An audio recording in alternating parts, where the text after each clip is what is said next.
Well, yes, we do, but we do. Welcome. We are excited to start this breakout session. This will be on health systems and the right to health. I thought it was a wonderful introduction in terms of our 4Cs discussion, in terms of how often this idea of health and health reform, especially after the COVID pandemic. It's interesting that during the COVID pandemic, we really did understand the fragility of our healthcare in terms of how many things that we saw we didn't have enough of.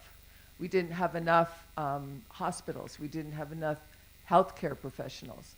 And so because of that, we came to the realization that we need to look at this more internationally and also think, as was said so well in the previous panel, how we are truly interconnected and that our healthcare systems are interconnected. And we must think about that and also reflect on what religious institutions can do to help or to reform. So I would like to just start by a little agenda of what we're going to be doing today. I wanted to start with introductions for our wonderful panel. After that, we will have a few questions that I'll start off with. But then we really did want to open it up for a lot of discussion and real discussion. So we're hoping that all of you here will also be ready for asking questions and also discussing with us as we go forward on this panel. So I am Dr. Marianna Richardson. I am the Communication Director for IF20. I'm Katherine Marshall. I'm the Vice President for the G20 Interfaith Forum, and I'm also at Georgetown University now as Professor of Practice, Religion, Conflict, and Peace Building. I'm Colonel H.S. Bhagat. I was in the Army for 30 years, got into healthcare by chance, and have been in healthcare now for about 12 years. Currently, I'm the CEO of India of a company called Medidect, which is getting a cancer screening blood test from Germany to India. Hi everyone, my name is Swapan. Actually, so I'm working for Child in Need Institute, the CINI. Basically, I'm working in the arena of the public health nutrition. And before joining CINI, I was working for Care India and also the Defeat Project. And I was a senior consultant to UNICEF on nutrition. Thank you so much. As we move forward, the number one thing that I would like to first address is this idea of after COVID, what have we learned through COVID, but also what can we do as we look to the future in terms of the lessons learned. Along with that, so it's a three-part question, what happened with COVID, what can we learn for the future, but a third is religious institutions. I know that many religious institutions became very involved with COVID, number one, by being an example. We had in the news a lot of religious leaders who were vaccinated very publicly to be able to get others to vaccinate. We also had religious institutions that helped with vaccinations and actually handing out vaccinations. But as we look to the future, how can religious institutions can also be helpful in healthcare reform? So I know that's a lot to unpack, but I would love to have each one of you deal with some of those issues, starting with Katherine. A part of my background that I didn't highlight is that I worked for the World Bank for many years before coming to Georgetown. And the final years that I was there, the president of the World Bank, Jim Wolfenson, drafted me to work on trying to build bridges between the worlds of development and of religion. And so I now have sort of plus almost 25 years of doing that. And it is interesting that healthcare has been the leading edge in that. First of all, of course, it's a major part of development assistance. At one point, it was 40% of development aid was going into health, but it has been the most obvious area of overlap, but it's also been a complex one. I cite these that people use numbers, and I'm talking WHO, that range from 7 to 70% of healthcare is provided by religious institutions, which means that there are massive issues of diversity and massive issues of definition and counting. So that in general, the HIV/AIDS pandemic particularly catapulted the development world into religion and religion into the development world. The Ebola epidemic had a similar effect. The COVID, we actually started tracking on March 11th, 2020, how the religious communities were responding to the COVID pandemic. And obviously there was the first sort of the actual health provision, whether it was PPE or whether it was medications or isolation or decisions about that. So that was sort of a first area, was that it spotlighted the role of healthcare and the huge inequalities, which I think is probably your number one issue. And I'm going to stop after the second one, which was the massive efforts of social protection, the massive efforts of support to the vulnerable communities that came, that is very little appreciated outside the religious communities. It's not on the radar screens of the development. There are other issues, conflict, stigma, etc. But the pure healthcare was that it spotlighted the inequalities within all healthcare systems and the degree to which the religious elements of health are often not viewed as part of national systems in a coherent way. Wonderful. Colonel H.S. Bhagat. So when pandemic came along, I was in a hospital in a tier 2 city. And one saw what that did. Now, while we say that the healthcare system collapsed, it had to, because if a hospital is built to cater to 100 people and 400 people land up, there's no way that the hospital can cater to that influx. It's not just the hospital and the staff in the hospital, it's the ancillary services, oxygen. There are people who know that you need 200 cylinders of oxygen a month, and so the industry has catered for that requirement. When that requirement goes fourfolds, everyone is struggling. And so you see how connected every individual in that society, in that environment is, because hospitals doctors cannot run hospitals. They need their medical staff, they need nurses, they need general duty assistants who will help them. They need the consumables, they need medical resources. When everything gets overextended, the hospital is incapable of functioning. And so what we learned, so the hospitals had to innovate. They had to make sure that they had provisions, they had drills to deal with such a pandemic if it came up in the future. A simple thing, in a hospital of 100 beds, 20 beds probably would be kept for infectious patients.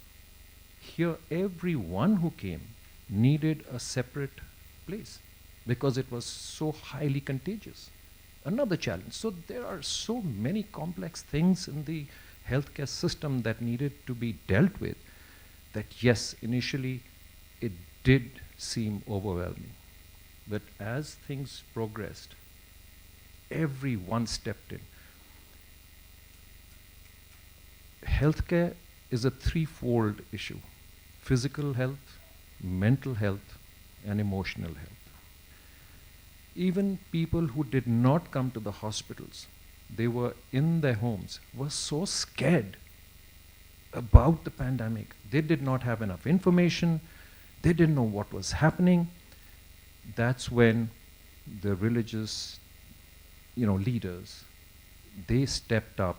And I have seen it at the grassroots levels. They've gone and told people not to be scared. They've educated the people. And so they've played a huge part in calming the nerves of the people who had very little information. So, healthcare and the divine. You go to a hospital, the first thought is, oh God, I hope everything is okay. God and healthcare are one. You cannot detach the two. And so, the faith-based organization, they have stepped up. They need to continue stepping up in healthcare. Thank you. I'd like to bring more the community health perspective. That is much more is important. This is the base of pyramid.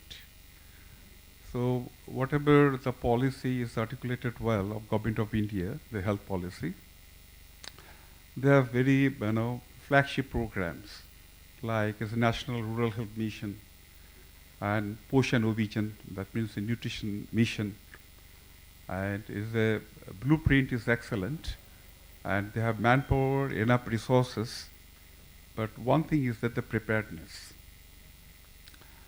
People are really, were responsible and to cater to the last mile about the normal healthcare delivery system, like vaccination of the children, like providing supplementary nutrition, like is women of children identified, the high-risk women and who need special care, and tuberculosis, leprosy, everything.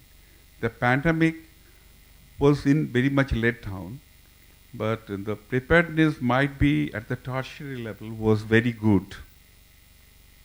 But challenge was at the secondary and the primary level. My observations, because I always keep my ears to the ground, what is happening on the ground. That's much more important, because that will give us insight that what will be our course of action, what will be the policy discourse at the state and national level, and find out and what are the nuances that are happening on the ground, and create evidence, say that, and that will be our talking point, and to convince the policymakers. So what I find that during pandemic time, all the workforce on ground, like ASHA worker, social activist workers, the Anganwadi workers, and those are providing all the nutrition services, is more than 1 million, more than 2 millions. But question is that they are not prepared about to face the pandemic. That's a big challenge. That's why I find that some kind of resilience community we need to focus on. Because why resilience community? Because if you go to any community, you'll find different kind of institutions are there. Whether it's the religious institutions, whether it's the political institutions, whether it's the women's group, whether it is a faith-based organization. They're working, but it's the connectivity and connection is the big challenge. How far they can work together collectively and understand the context, looking at the data, what kind of action to be taken.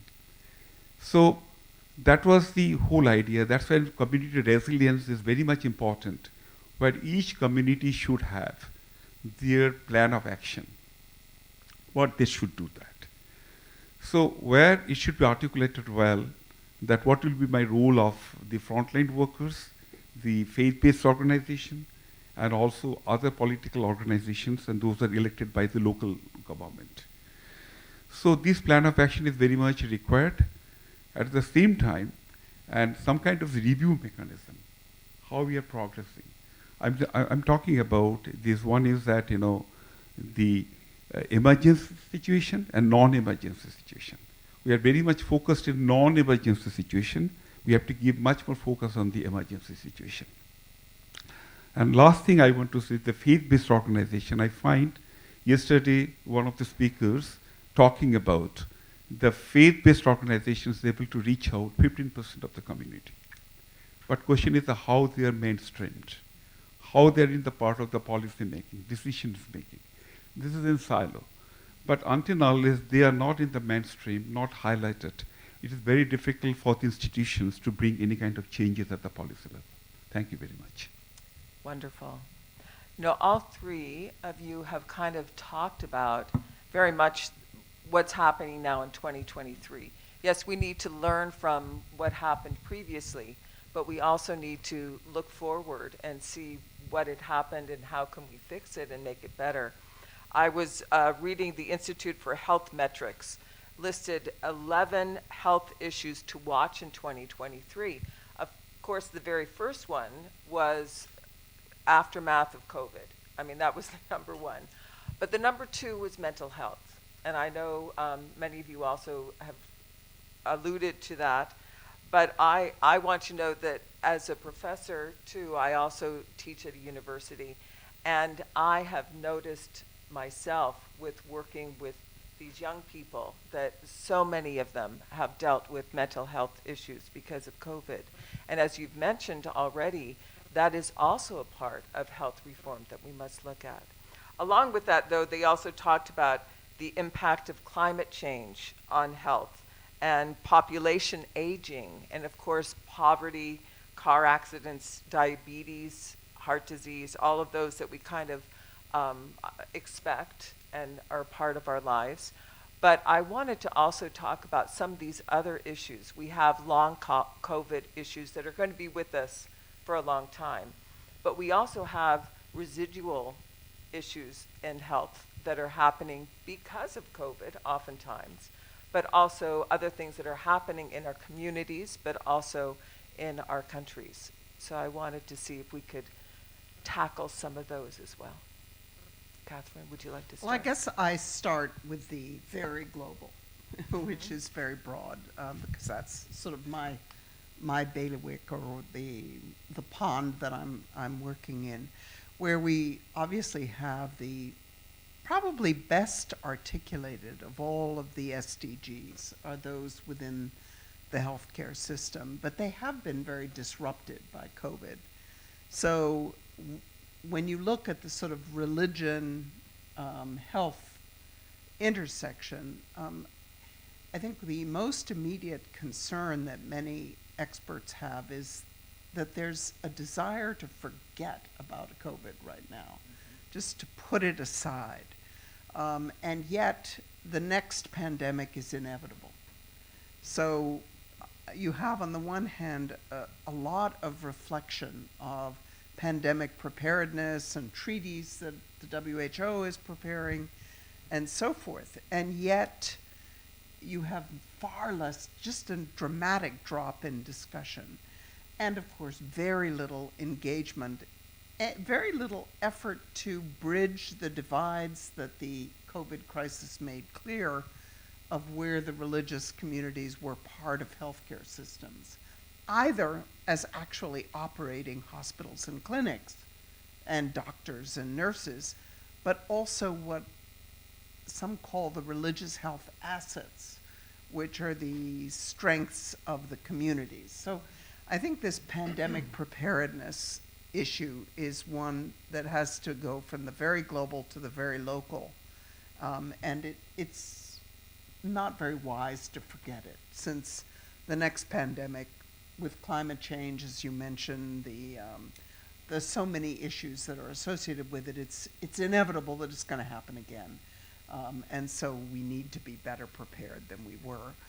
And then the second thing that I would highlight is the stark inequities in the healthcare systems, that it is the last mile, it is the poor, it is the vulnerable, it is people in refugee camps, it is people in slum communities, in wealthy areas, the people who are not reached.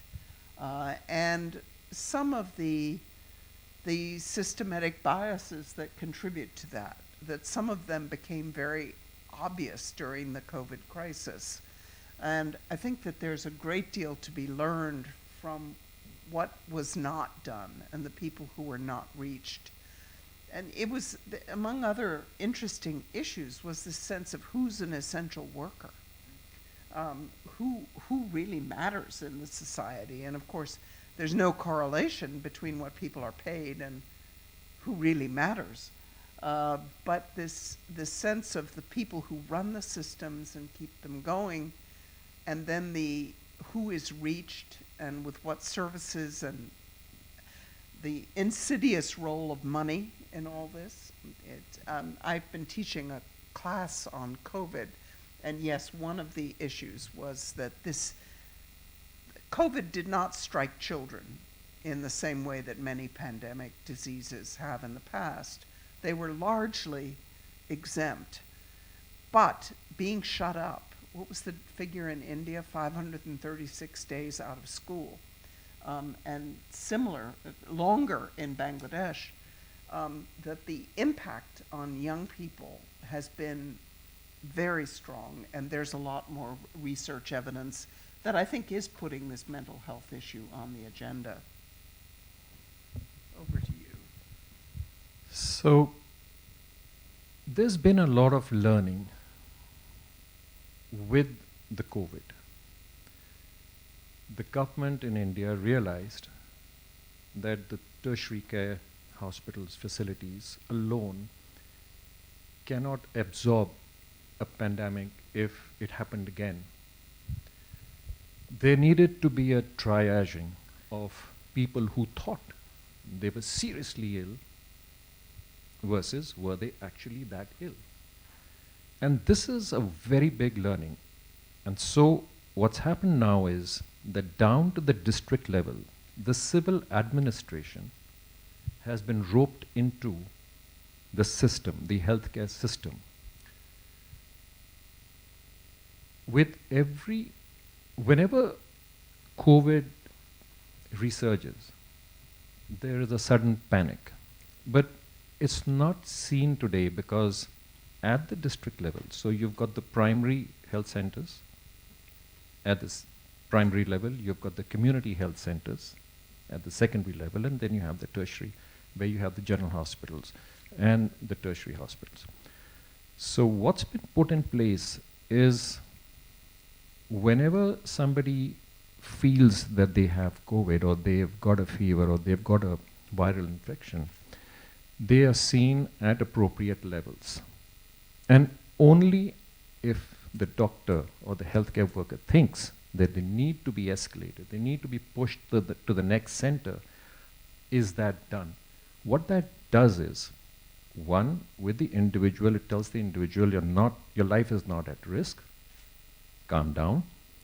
It also doesn't put unnecessary pressure on the healthcare system at the secondary and the tertiary level. Now, this has very well been put in place in India. And it's been documented, it's been, people have spoken about it, and from district to district, through the country, one good example has been projected everywhere for others to follow. And Mumbai had cracked this code. So there's been a huge learning. As far as the mental health issue goes, well, India has a family-based system where children probably stay with the parents, or parents, when they become older, they come back, stay with the children. And so there's support within the family. It's when a couple are staying on their own, they have no support. They don't have anyone to fall back on. That's when you start developing, doubts in your head, and it becomes an issue. And that's where you reach out to, your friends, your family, or to the clergy, to your religious leaders. Because whenever there's a crisis, the first person is your family, and the next are the Granthijis or the Pandits or the, religious leaders who who you reach out to. And so in India, every town, I mean, I know in Punjab, every town has 2 gurdwaras. In the cities, you have n number of temples, and everybody goes and visits those temples, and there is a sense of connection with the Panditji over there or the Granthiji over there, and those are the people you reach out to, and that's how you keep sane, you keep calm, you know, to know that everything is not lost. So the COVID has taught us that we need to prepare, but we cannot be at a constant level of that preparedness in case COVID struck again. No, you can't. It's practically impossible. But yes, systems have been put in place that should that happen, you will gear up much faster. Yeah. Yeah, just I'd like to bring another perspective. And if you look at the mortality as well as the morbidity during the COVID time, and I find that, you know, the prevalence of these disease load at different age group and who were the most vulnerable. We find that is, you know, those are having is the comorbidity, like, you know, diabetes, the hypertension, or the any other chronic disease. They're much more vulnerable. And that's why, you know, why I'm saying that. If you look at the disease pattern and also in relation with the death in India 20 years back, and it was the death around 67% due to communicable and maternal and child health issues. And non-communicable disease was only 18%. And with injuries was around 12%. But now, recent data is saying that communicable and maternal and child health related issues has come down drastically from 56% to 27%. And non-communicable disease has increased, has gone from that percent to around 56%. It means that the comorbidity is one of the factors. As a result, many people died. This is one. Another perspective is that, you know, this, you know, India, you know, is a heavy burden of malnutrition. You'll find that is, you know, out of 10 children, and 3 children are stunted, and is a half. And second thing is that you'll find that is the NCD will be the half. So now question is that, though, if you look at the intergenerational cycle of malnutrition, and we are talking about the undernutrition, is overnutrition is becoming an issue. So now we have to gradually address those kind of things. And because why malnutrition? Because if you look at the stunting and wasting and underweight, and it relates to the first 1,000 years of care during pregnancy to first 2 years of life. The whole potential, you are talking about 2/3 of the, you know, youth populations is the resources, is the dividend, or the challenge. My question is that, though if the children during first 1,000 is, you know, where the 80% brain development takes place, where is the nutrition insult as a result, and you will find that children will not be the potential. And even this, you know, 1/3 of the total population, India is, you know, claiming, and that will be the resources as a big question. Thank you. Wonderful. You know, I did want to, we can go down the negative road a lot, especially because of COVID and other things. But I did want to just make a positive comment in that India has made enormous strides in recent years, increasing life expectancy and under 5 mortality and declining rates of disease in general. And so I did want to just take a moment and say, what positives have we seen in terms of health reform? And how can we build on those positives? Because after COVID, it's so easy to see the negatives of what happened in health. Are there positives? Are there things that we can see that we've learned? And how can we build on those? Well, just I'll start globally. Yeah. I think probably this most dramatic is the gift that we've all been given of 20 or 30 extra years of life, the expansion of the life expectancy, and that is in large part due to the dramatic decreases in child nutrition, child mortality, sorry. I do have nutrition on my mind because your statistics and some of the realities are very frightening of the impact of malnutrition. But child health is, I mean, through most societies, through most of history, 4 children out of 10 died before they were 5. And it's not even that long ago. So I think that the role of science, and in a sense, you can see the positive role between religion and science, as well as some of the historic tensions.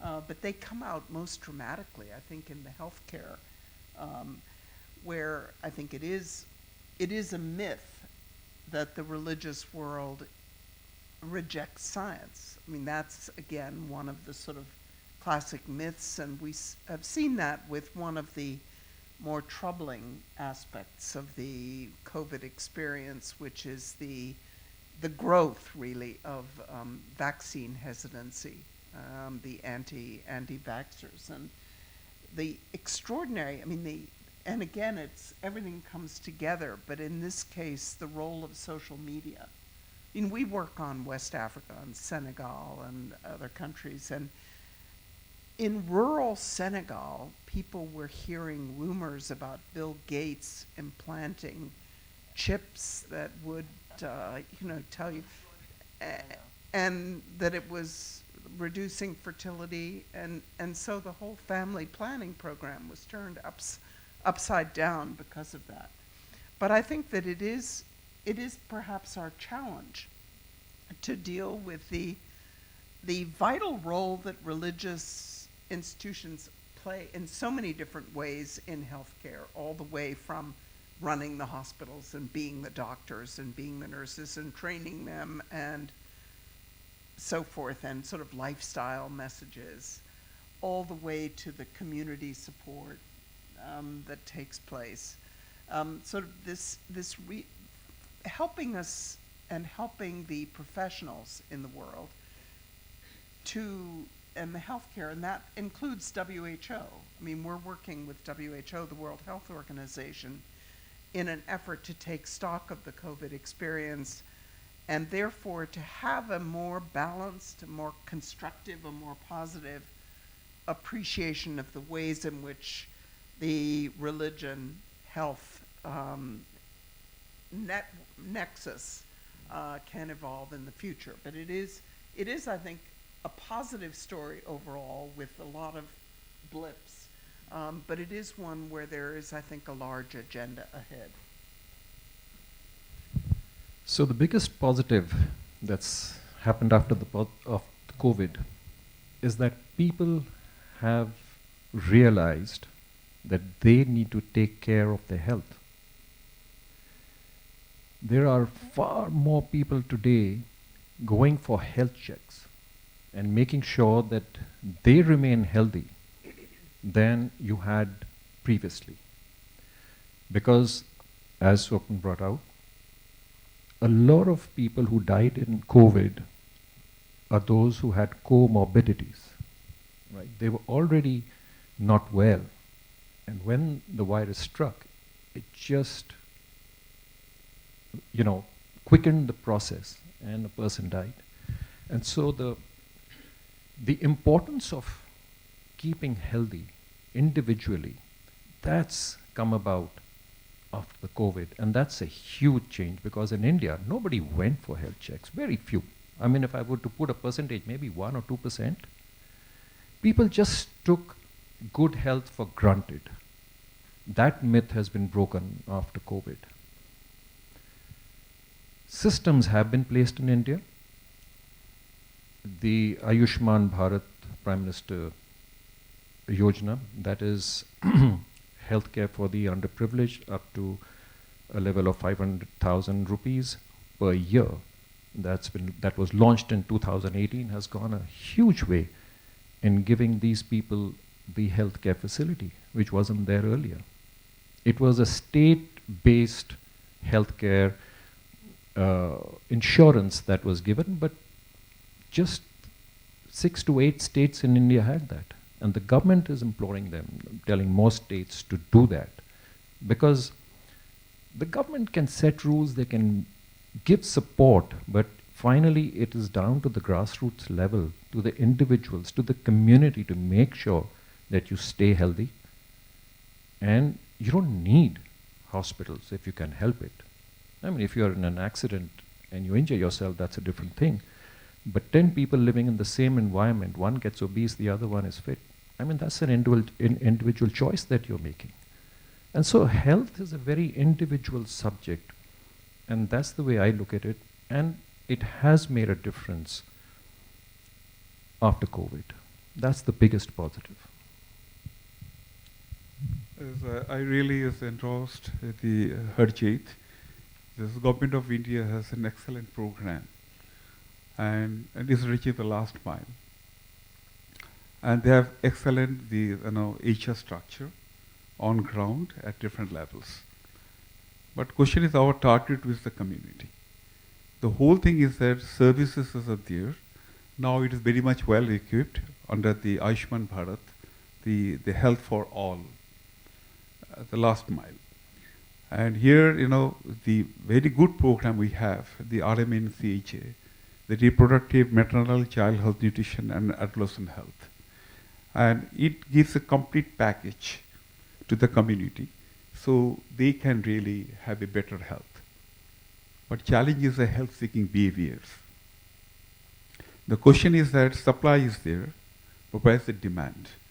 Now question is that, where all organizations, I'm talking about the community-based organizations, women's group, faith-based organization, they have to work collectively, see that and how we can reach the last mile and give a much more emphasis and for mobilizing the community about their rights and entitlement, and also ensure about the health-seeking behavior and what they should do.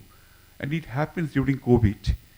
Particularly, we found that is very good health-seeking behavior.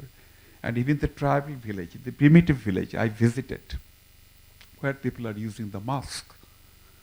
And also, they never wash their hands before eating. Usually in India, they wash their hands after eating. So that is the good habit they developed. This way they prevent not only the COVID, but as well as other gastrointestinal diseases. So this is the health-seeking behavior's top priority. Government of India is spending almost around 3%, 3.8%, 4% of the GDP. Where is that? The behavior change communication, where needs to be more emphasized, and so that and people understand these are the services, and I should demand for the services, I should access to services, so that they can keep themselves healthy and also safe. Thank you. I have one last question, and then so be ready, because we're going to open it up for discussion. And then we'll come back together and kind of do a follow-up and a kind of a rehash of the things that we've talked about. One of the things that I've thought a lot about when we talk about health reform in the 21st century is this idea of public and private partnerships and bringing those two together. I mean, a little personal story. I had a few of my children I had in a Catholic hospital, and I loved it because the nuns would come and pray over me when I was there, and it kind of brought that spirituality into the health experience that I was going through. But I think that as we look forward, we need to think about how can we engage all sectors, whether it is the religious sector into the health reform, but also business. We talked a lot about, I am a business professor, and it's been interesting to talk to some of my students that I deal with about corporate social responsibility. And one of the main things that they talk about in CSR is health reform and getting private sector involved in health reform. But so how can we bring this public and private together in a real way as we look forward? Because I think that is going to be one of the answers we need to find as we deal with health reform. Well, I think that you're pointing to what many professionals see as an inevitability of complex health systems that are emerging and that are the reality in many places.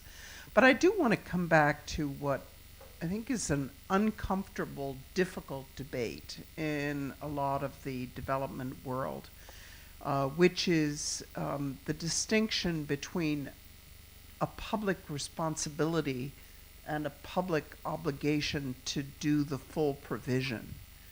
And what you have is a situation where in a number of countries and societies, the sense is that yes, health, provision of basic health, at least to the last mile, to caring for the most vulnerable, etc., that is a public responsibility.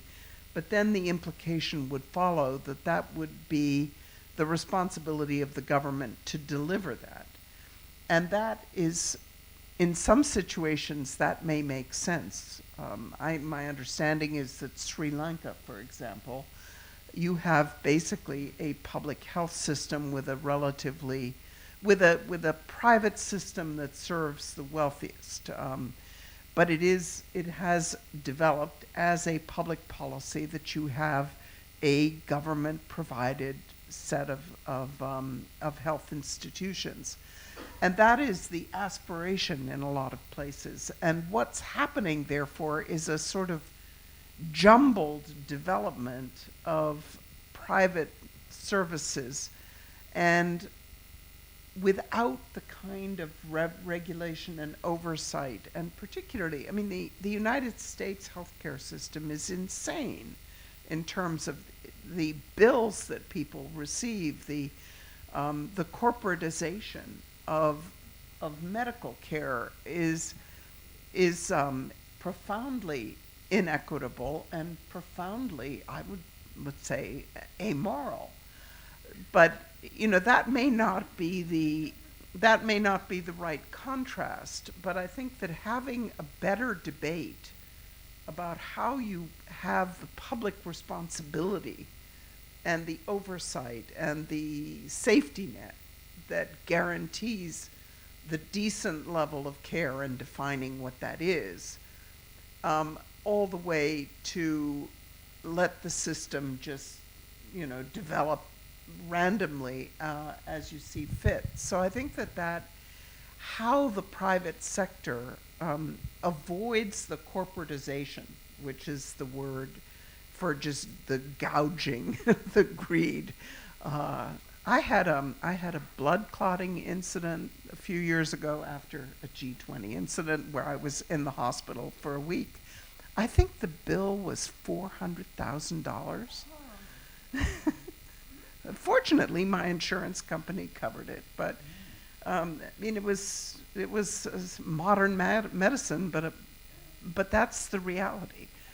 So I think that we need a much, much better debate about how to balance these responsibilities and to assure an ethical development of systems. So the public-private partnership that you spoke about, I was going to finish with that. So you preempted me. Large industrial houses are teaming up with the government and setting up these PPP hospitals, public-private partnership hospitals, where the quality of treatment is good and the prices of the medicines is affordable. The Indian government has put in place the drug price control, which says that for essential medicines, hospitals and companies cannot charge beyond a certain level. Medicine prices have been capped. Hospitals and pharmacies have no choice in that. So that's a very, very positive step towards making medicine and treatment available. It's not just the medicines, procedures. If you need to get an angiography, there was no limit to what a hospital could charge. Today, that amount has been capped. You cannot charge beyond a certain level. Now, these are measures, harsh measures, which the corporate doesn't like, but they have to go ahead with that. They have to abide by that. And that's making treatment more affordable to those who earlier could not. The next point is about, healthcare at the grassroots level in rural areas. The faith-based organizations, they are the ones who take healthcare to the grassroots level. There needs to be an integration between them, the government setups at the primary and the community level, and at the tertiary level. There has to be some agency that coordinates, accepts, trains those people who are going to the grassroots level, so that it's a seamless movement of a patient. If the patient needs, treatment at a higher hospital, at a higher level hospital. So if that coordination happens, that is what's going to lift the healthcare system in society. I don't have that much expertise on it, because I can say that the government of India and the state government, they have taken very seriously the out-of-pocket expenses of the poor people, and they made it very clear mandate. And central government is saying that, and this is the health insurance scheme, and for one family, around 5 lakhs rupees. I don't know how many dollars. So that really gives stability to the family. At least then they can go to the hospital and get the best care. And if they go to the government hospital, it's free of cost. But private hospital, they have well equipped. Government hospital also well equipped, but not, I'm talking not across everywhere. So we find is most of these rural people, they're staying in the community. They're, under the secondary or secondary level. So where all equipments are not available, the people are asked, can you go there, show the card, and get the best treatment. This is one thing. And this way, Government of India really addressing the out-of-pocket expenses. This is number one. And second thing is that, there are a good agreement between the private hospitals and the government. They're seeing that. I'm giving one example during COVID time. When they were testing, saying that time, and a lot of private agencies, they're taking too much money, 4,000 rupees, 5,000 rupees. And they're saying that India is having high case load of this COVID, because testing was not done. But government are taking serious attention. They're seeing that at the level the price, there's any kind of testing to be done in the private sector, the price is, this is the threshold level. You cannot go beyond that. As a result, where there's too much rush, people went there, get their tested and confirmed, and get the treatment. So this is the way and regulation is there. Third is that the CSR, the corporate social responsibilities, they're playing a great role. In India, they are saying whatever the profit you are going to make, and you have to give 2% out of your profit for the social cause. And they also came forward and providing all kinds of support to the institutions as well as to the community, but they work through the civil society organization. Because then there should be good marriage between all the institutions, the government, the civil society organization, and also the faith-based organization. My observation is that faith-based organizations, they're working, they're dedicated, they have excellent core values, but question is that how best and they can be in the mainstream. And they should come, they should tell, these are the good workers that are happening, what are the good practices, the evidence is there, and also share and also the influence the policy. Then they will be into the main course of discussion. So that's my suggestion. Yeah. Wonderful. Well, we have had a lot of fabulous points that have been brought up, and now I do want to open it up for the next 20 minutes or so to you to have an open discussion about some of the things that we've been talking about. So do we have any questions or thoughts? Yes.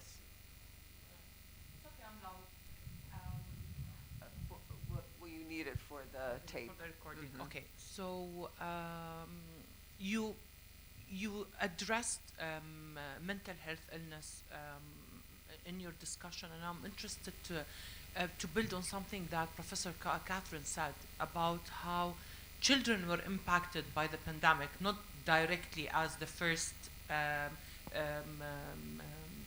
patient, or they were not affected as being the majority of the patient, but they were impacted hugely by being out of school, by losing the right to play, by not being able to be in their social settings, in their normal social activities with other children or other family members, being in lockdown. So I'm interested to understand more about child mental health post the pandemic. Because during the pandemic, I'm speaking from our experience in the United Arab Emirates and the experience in the Middle East and Northern Africa, mental health services were not provided to children or support. Even in schools, there were no element of mental support or social mental support for them being out of the school, being online all the time. So, and with that, a lot of CSAM increased, and that also is another layer of required mental health support. So I'm interested to hearing more. Do we need to go back, talk to children about what happened during pandemic? Shall we just lock that door and just move on and forget about it happening? Is there lasting effects maybe from the pandemic on the mental health of children? Go ahead, Katherine. Well, I think that there's different layers of issues, and clearly one of the first layers is that there was a sharp increase in child abuse and neglect because of families being under pressure, confined to each other. And of course the reports of that are very mixed. In some places you have a pretty clear picture of what happened, but in most places you don't. It's sort of gradually coming out. And then of course you had the spike in child marriage, which was foreseen. I mean, I think both of those were clearly foreseen from March 2020, that you were going to have increases in abuse, and that you were going to have increases in child marriage as girls dropped out of school and there were economic pressures. But of course no one could even imagine that 3 years later, when we shut down, we thought it was for a few weeks. But what I think is becoming clearer, the deeper problem is that in a way the neglect of children, because of the complacency that they were not threatened with immediate COVID mortality, meant that people didn't focus as much on their welfare. You're seeing a lot of research now, studies, and there is talk of a lost generation. In a lot of places, the children will never catch up with the school that they missed. Huge disparities in the quality of the online education they were able to receive. So I think the answer to your basic question is yes, we need to be thinking about it. The question is what? What kinds of programs are really going to work to help children to re-socialize, to make up for all of the milestones and what they missed. But it is I think one of these revelations that's come as the teachers are dealing with the children coming back to school and recognizing the basic skills that they missed and some of the harm that they experienced while they were out of school. And I think those of us that are also teaching even at a higher level are seeing that as they come through, that there's not the same quality of student that we had even, before COVID. There are suicide definitely. outbreaks that are the ultimate symptom But we have a lot of anxiety attacks and so forth. So, a lot of schools and even government schools have counselors now to deal with this issue, because when children have come back to school, they've noticed that there are anxiety issues. And so a lot of schools, including government schools, have counselors, which was not the case earlier. Hospitals have counselors. The hospital group that I worked in, we used to have, if it was in Punjab, we used to have a Granthiji who would move around the hospital. When there was a death, there was grief, he was there to calm them down, to give them hope, just to talk to them. Because at that time, you don't need a doctor. You need someone to just hold your hand and just calm you. So these things are happening. Maybe not enough, but it's a start. The point is that the need has been felt, accepted, and things are moving forward. Bonnie, did you have, I saw your hand. And then we'll. So I have a lot of questions, but I'll restrict it to two short ones. For one, just building off the last conversation about the children, the one issue that we haven't touched on is that of domestic violence. The rates of domestic violence plummeted during the COVID because a situation where there's abuse in the family, and now the family is all stuck together at home 24/7, the rate of violence against women and children really plummeted. And I don't know, sorry, not plummeted. Yes, spiked. And thank you. And I'm wondering about the lasting impacts of that on the social fabric of the community. But my real question that I'd wanted to ask is that of superstition in India. We know that there's a great deal of superstition and lack of trust. Lack of trust of, and Katherine touched upon it in the context of West Africa. I think you can multiply it many folds when it's India, because every community has distrust of, some supernatural power or, the next community over, and that they are practicing black magic, and there's going to be all sorts of things. They don't trust the institutions. They don't trust even their family members in some cases. And so that is something that needs to be addressed, I think, at the level of faith leaders, because they are the best in restoring that kind of trust. And sadly, in many cases, the faith leaders themselves, during COVID, and I was stuck here for, happily with family for 5 months during the lockdown, there was a lot of inflammatory statements coming from faith leaders themselves. And I think we do need to acknowledge that while they play a very positive role, we have to also acknowledge that there is that aspect.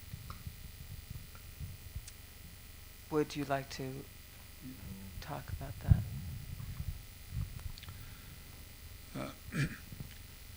I see that, the faith leaders, I'm talking about the faith-based organization, and they played also good role because people listen to them. I'm giving one example that is in West Bengal.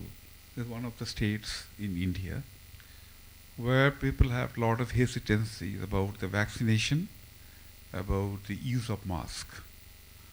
Then we try to get into through the faith-based organization. Is it maybe church, maybe is mosque, maybe a temple. And we found that it is the best way to reach out to the community. When you call them and have some kind of discussion and tell them and what kind of role you can play when you're giving the good messages and when people having some pain some sorrowness, and some kind of anxieties, and you help them to overcome. Why didn't you tweak your messages and build in the simple thing they can adapt? That will ensure the improved healthy behavior. It worked very well. So, because when they started giving the mask they have given, people started using that. And I've seen those who are not afford to buy the mask, they use the clothes, 2-fold, 3-fold clothes, and use that. And also washing hands.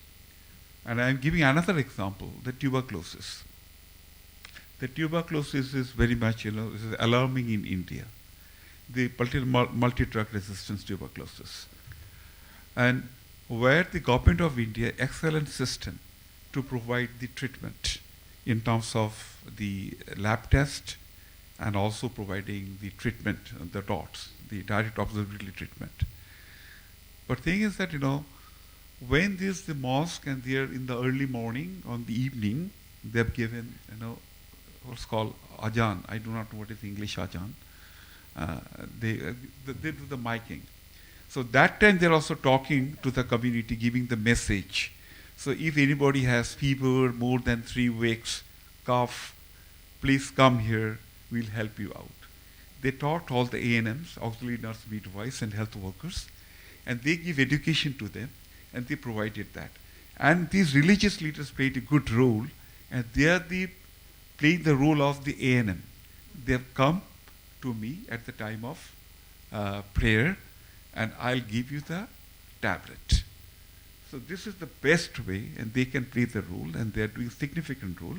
Only thing is that how best we can pull them together, and also have they need to connect it to each other. That is not happening. Every religious have their own way of functioning, style. How best? This is the best way. I've seen this my first life. All those religious people are together. I didn't have this kind of experience earlier. Thank you very much.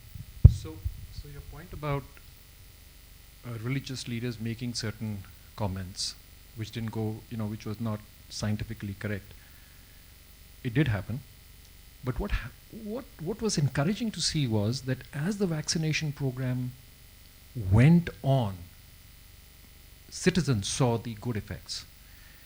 And the same community, people, they made videos. Now, IT played a huge role because I got a video in the local dialect, in the local language, in a layman's language to say how vaccines work. And these videos went viral, and so where maybe an inflammatory speeches, incorrect messages were given to the community, citizens came up and made these videos and sent them, and that's how the vaccine program offset what was being said, which was not correct. So there's been a huge plus in spite of the negatives to start with. Do you have a comment, Katherine? All right, let's go to the back. Oh, we have one here. Yes. My comment is a little time-lagged because it's in response to Dana's about how the pandemic affected the children.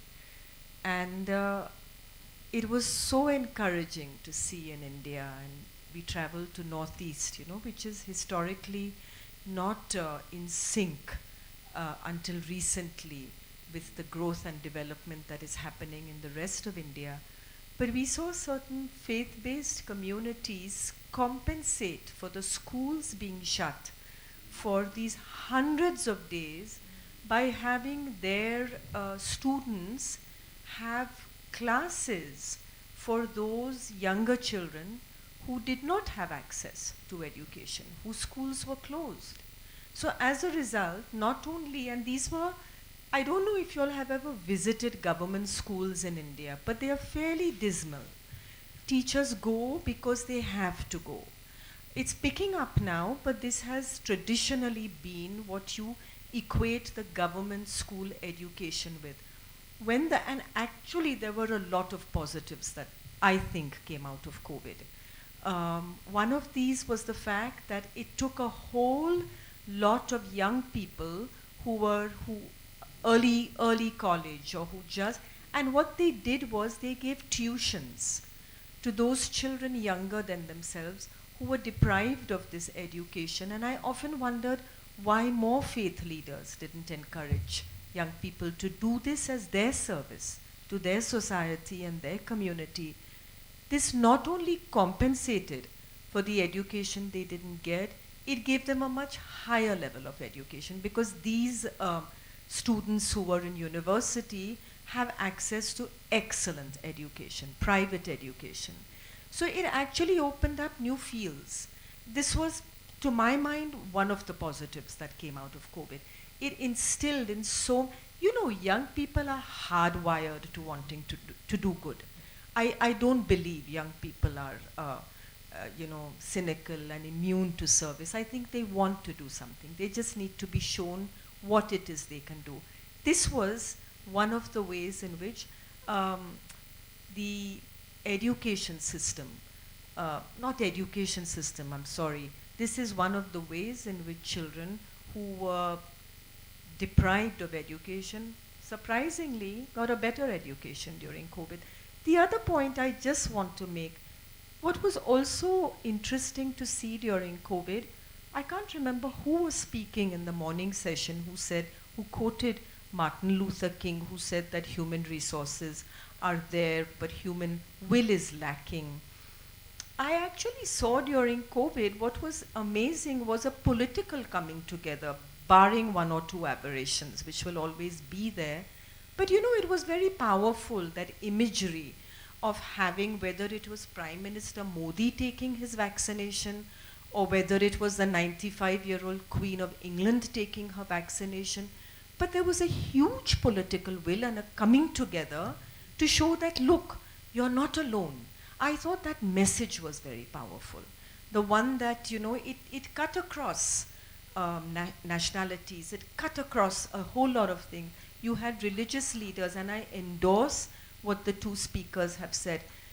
It was incredible how COVID, while it made you very alone, gave you hope that you were not alone. Wonderful. We also have a question up here in the front.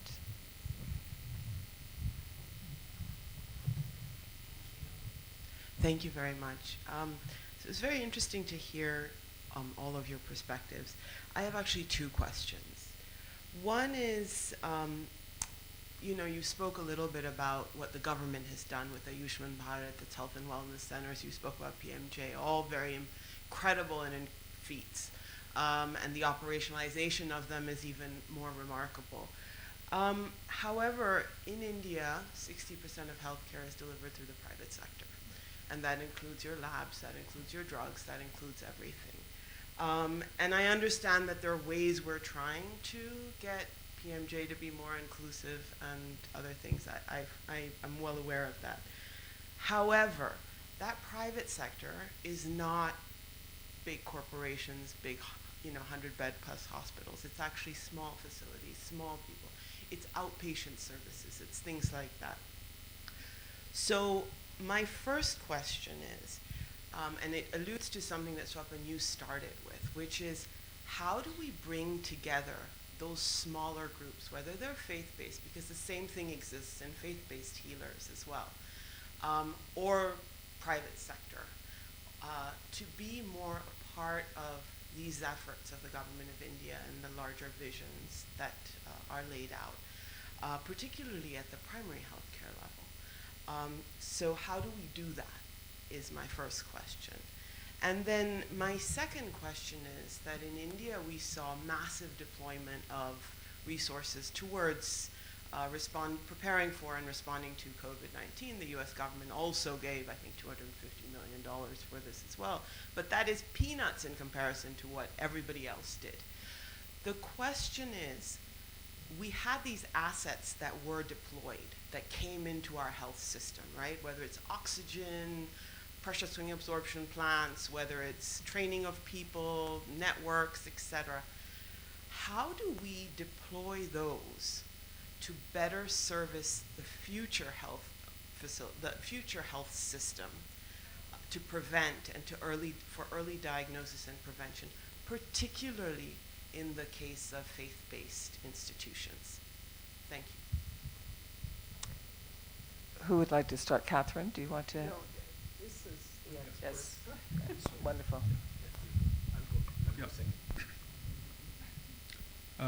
If you see that is inter-planning process is led by this government, the central government and state government, and it is very bottom-up approach now. It is not a top-down. So the flexibility is given to all institutions at different level, different stakeholders. Yes, I'm coming from, let's say, in one block, you will find the 100,000 population. And there is a, different layers, from block down the line. This one's called the Gram Panchayat. You heard about that. Government is giving much more emphasis on the Gram Panchayat Development Plan, GPTP. The Panchayati Raj Development Department, they are saying we need to empower people, bottom-up pyramid. They know what are the problems and they know what are the solutions they have, rather than anything imposed from outside. We can play the role of facilitation. So this way, in the government of India is giving a lot of funds at different layers to prepare the plan at the Gram Panchayat Development Plan. Second is the block annual action plan, district annual action plan, and the state annual action plan. So this is the way they make plan, and they prepare the budget. And they say that for my GP, I want to make program for universal health coverage. It talks about vaccination, it talks about nutrition, it talks about water sanitation, it talks about good governance.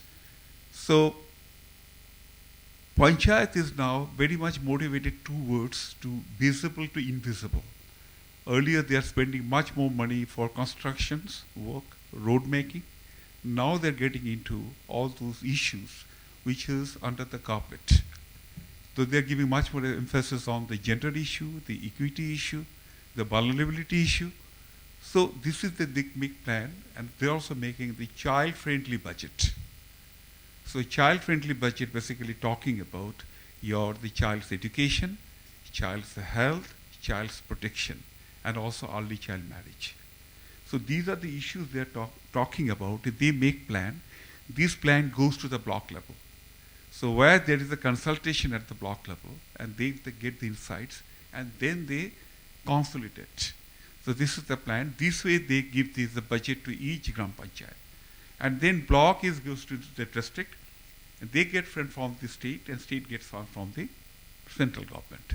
So this is still happening, but question is that the plan is done, but what kind of mechanism for review, and also look at how make the plan the result best.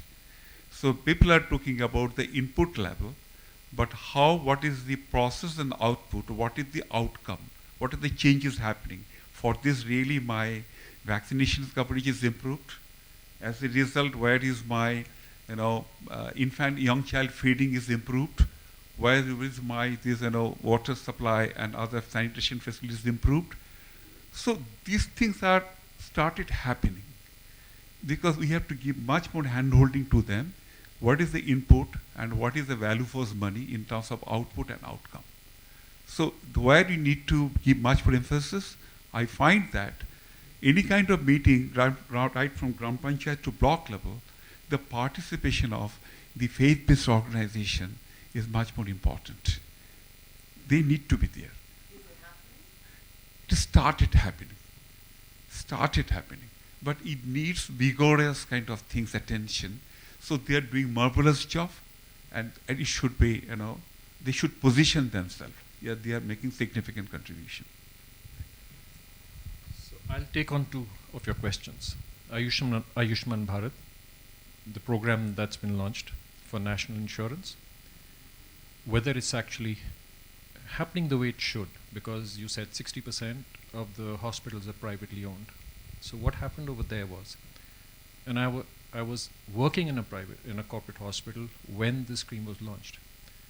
They had certain premise that the cost of treatment that is being charged for a particular procedure, let's say an angiography or angioplasty, it should not be that much. They had some thoughts. So they've gone ahead and said, okay, in the Ayushman scheme, if you're doing an angioplasty, well, it'll cost this much. It didn't make sense because there are certain things that you need to do. And so the corporate hospitals went back to them to say, this is not viable. There was a discussion, and the cost of treatment was then adjusted, which made the corporate hospitals agree to accept that scheme and treat patients under that scheme. Otherwise, they weren't doing it. But that's happening now. And so those 60% are also treating people with the national insurance. So that's happening. The second was the equipment that came in. How have we adjusted? How are we planning? How are we going to utilize it in a pandemic if it happens again? Well, you won't find a country more innovative than India when it comes to these things, right? We've got these equipments, right? We know that it's required, but when the pandemic is not there, we found a way of utilizing that equipment for normal healthcare. Oxygen, industrial oxygen is different from medical oxygen. The medical oxygen needs to be it needs to be 97% or higher percentage of oxygen in that gas. We've learned during COVID to convert industrial oxygen to medical oxygen. That we've learned. And tomorrow, if we need medical oxygen, is in a jiffy, that switch happens. So we've innovated during COVID, and we are more prepared for a COVID-like situation if it happens again. I did see one more question. Did you have one? Quick? Okay. If you want to turn it here, let's listen to the final questions, and then we'll incorporate that into our final thoughts. Yes, thank you, Marianna. Well, we touched upon this earlier, but I think it's very important to remind to all that definitely the pandemic probably is over officially, but we need to keep the memory. And I think it's very important to remember and not to forget.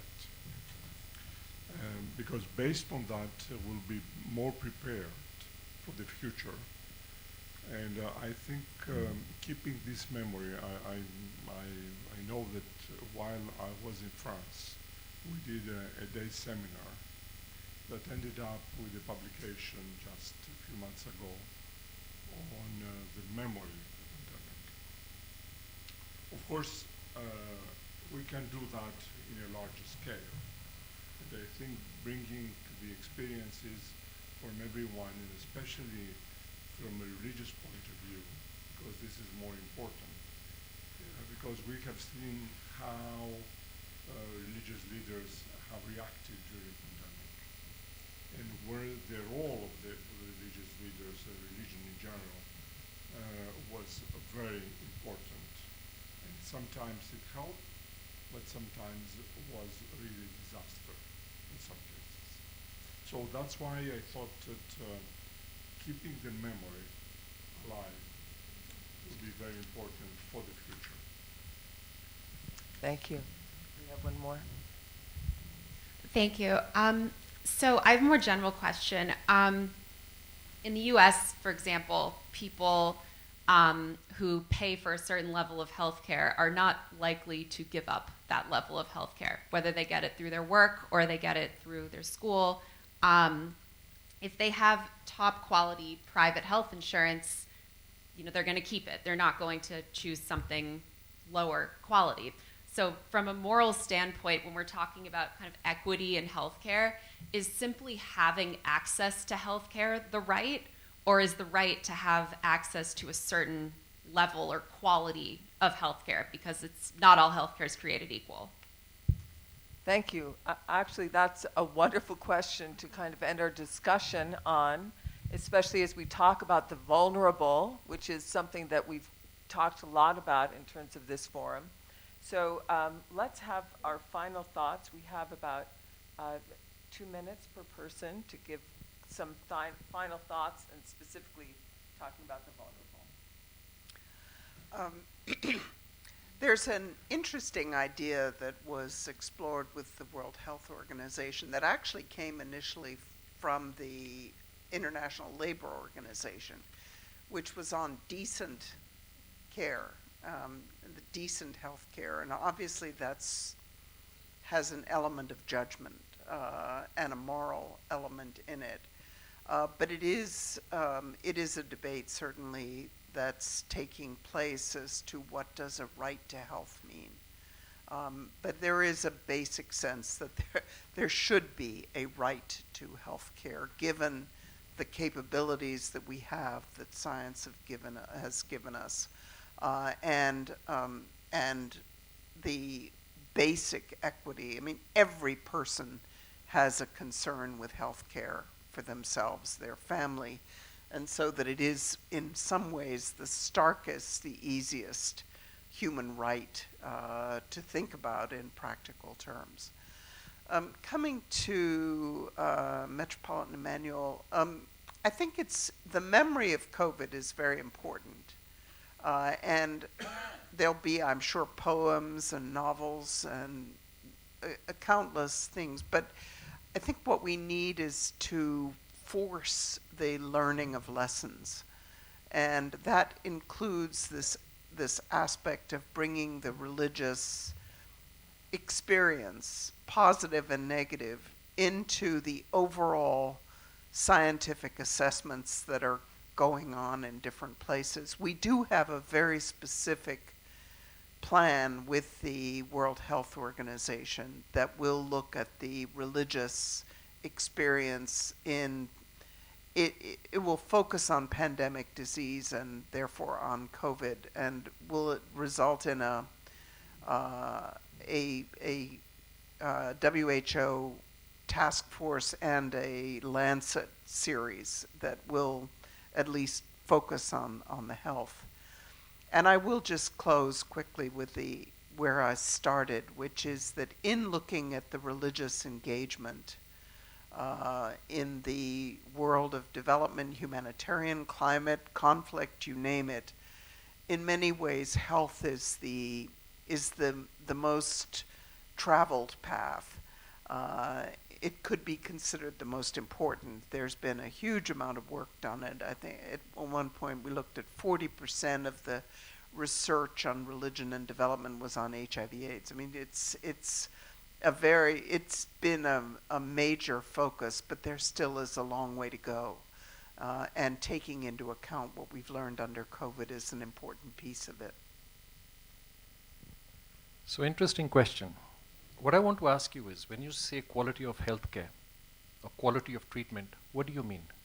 What is the thought that you have in mind when you say quality?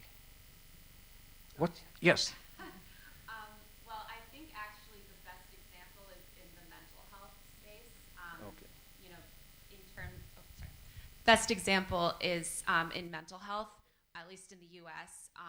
There's definitely, it is subjective, but when you are looking for mental health services, oftentimes what happens is the more qualified therapists, more qualified psychologists or psychiatrists are, out of network for insurance. Okay. And again, it's subjective, but I think to say that there isn't a difference in quality, I think would not be accurate. Good. I'm glad I asked.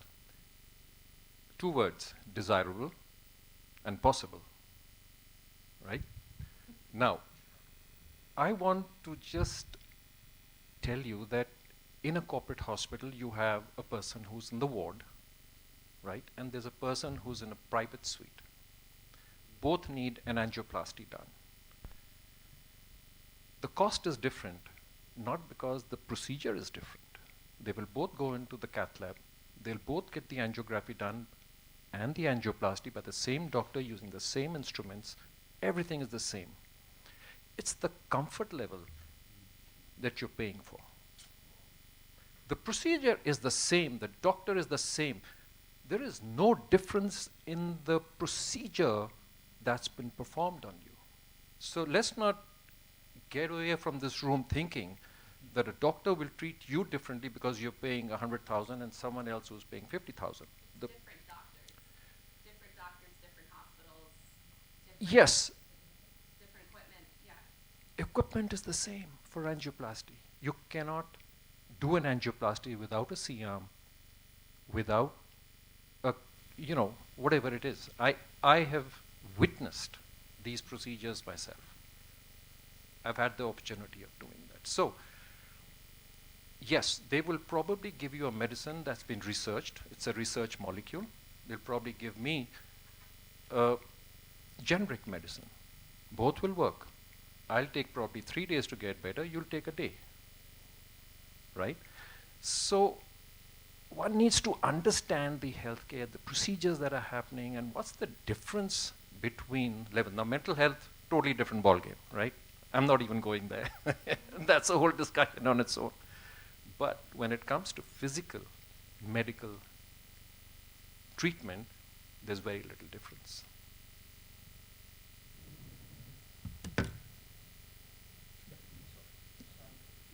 So I'd like to say that, the gentleman, you rightly mentioned that we have learned a lot during COVID pandemic, but we should not forget.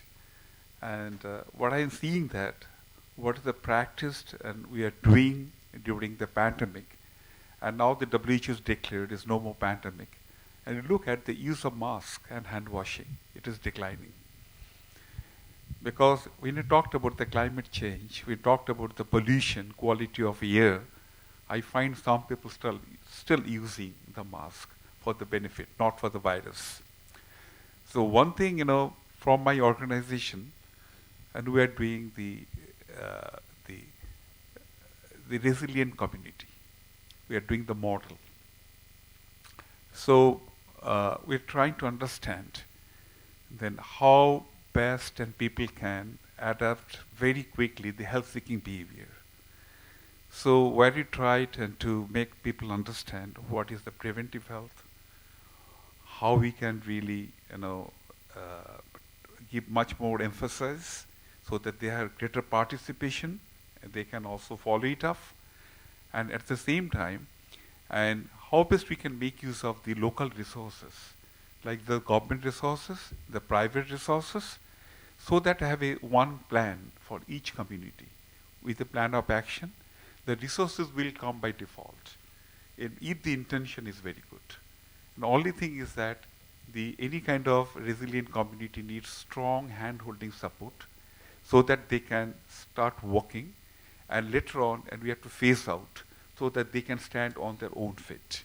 So this is the sustenance of this program, because not project, and we have to create that model and also say that this is the evidence so that these can be replicated, scaled up across the country, so that country will be well equipped to face any kind of pandemic in future. I just wanted to thank the panel for all of your thoughts and your interesting insights. But along with that, I think that you've given us some hope. I think that all too often we focus so much on the inefficiencies and the inequalities, which is something we need to talk about. But you have also brought a lot of hopeful comments about the future for health reform. So thank you so much, and thank you for your expertise and comments.